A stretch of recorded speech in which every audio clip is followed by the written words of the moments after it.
Sige, i-introduce ko muna yung mga bago nating kasamahan, no?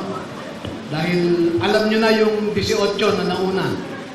So unahin kong ipakilala sa inyo si former Sergeant Jeron Valderrama, no? Dati itong miyembro ng Philippine Marine Corps.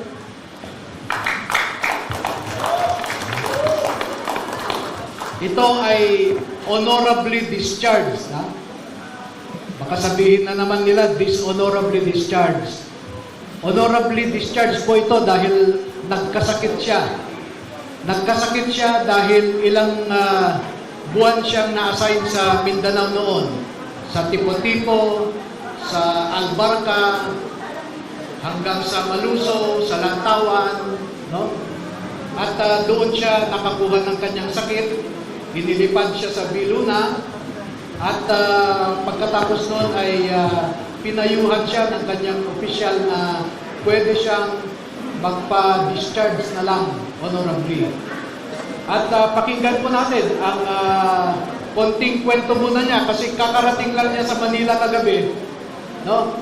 Kakarating lang niya sa Manila kagabi. Hindi pa kami nagkwentuhan ng gusto, pero fresh from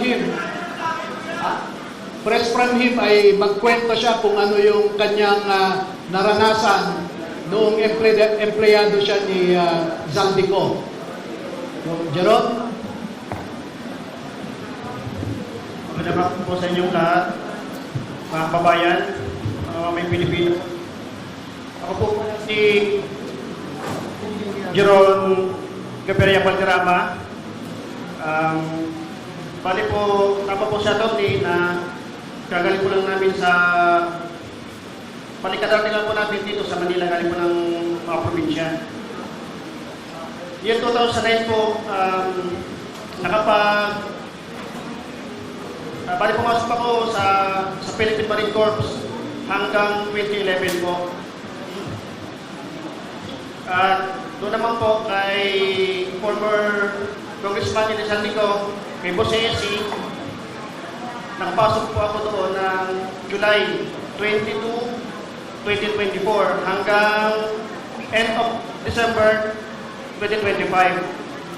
Sa loob po ng isang taon at 6 na buwan, ang mga narasan po na mga pag-deliver ng mga mali-malita na sinasabi ng aking mga kasamahan.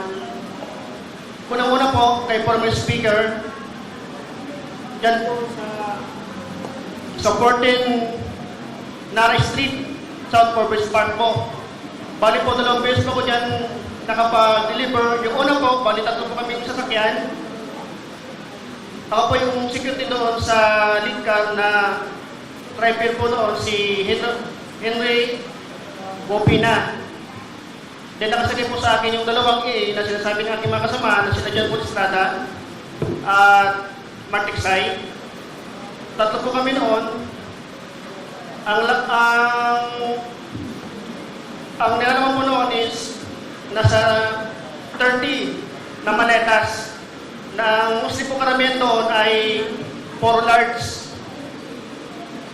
amount po. Then yung sumunod po doon sa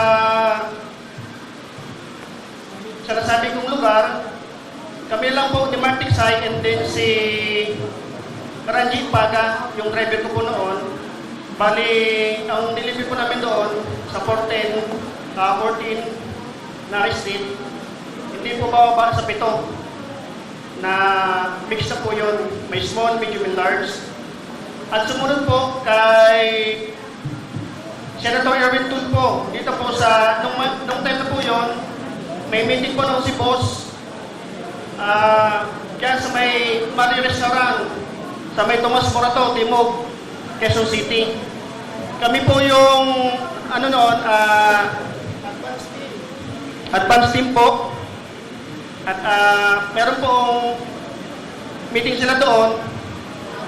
Nung dumating na po, sina Senator Erwin at si Boss, sila po yung unang pumasok doon sa pintuan ng restaurant. Papasok doon sa loob, then Yung dalawa pong sasakyan na parehas elite na white van, mabilis lang po yung transaction na paglilipat ng dalawang medium size na maleta. Ang estimated ano po noon ay 40 to 50 milyon ang laman. Then, ang sumunod po noon na experience ko sa pag-deliver ay doon po kay Comelec Chairman George Garcia. Diyan po sa galing po sila ng Dasyang Tower, no? Then kami, andun kami sa may corner, sa Perea Street, Corner de la Rosa. Bali, ang kasama ko rin po nung si Martin Sai at si Ranji Paga po ulit. Na ang dala po namin ay yung hand carry bag na kulay itim. Kasi andun pa po sa unahan, ang unang pong lumapit sa amin ay yung driver niya. Then, binuksan ni Martik Said yung doon sa right slide door, inabot sa driver ni George Garcia. Then, pagkalagpas po ng mga ilang metro, magkasalubong po sila ni George Garcia. Then, lumapit din po si Chairman George Garcia. Then, binuksan po ulit ni Martik Said yung sliding door. Then, inabot po yung receiving copy. Yun po nasaksihan ko doon. Then, tinanong ko po si Mark Isay, sabi ko, Boss Mark, magkano po ba yung laman ng hand carry na yun? Sabi niya, 10 million daw po. Yun lang po at maraming salamat po. Thank you. Sinong susunod sa mga ano? Oh, ganito no? Kung pwedeng i-clear lang natin yung sa likod kasi yung screen, may mga pictures na ipe-present.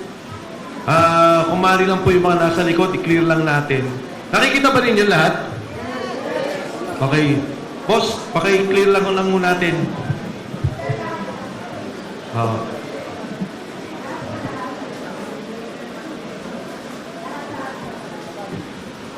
Clear lang natin, ha? So, sige. Sino mo sa susunod? Sige, si Wops. Wops, ikaw? Kahit yung initial lang. Hindi, yung kwento mo. Experience mo. Ito na yung mga individual na more or less affidavit nila. Si Waupan ay kararating lang din po niya kaninang umaga. Ay, di, kagabi. Kasi umuwi po siya sa Jensan dahil naapektuhan ang kanyang pamilya sa dumaan na lindol. Pati rin po si Dado. Umuwi po sila sa Mindanao noong immediately after the earthquake dahil umiiyak yung kanilang mga anak. Siguro affected psychologically. So, dumating po sila kagabi. Hindi ko po natapos yung affidavit nila. No? So, kung ano lang yung natapos ko, base sa una nilang kwento, ay yun ang babasahin siguro niya. Wow.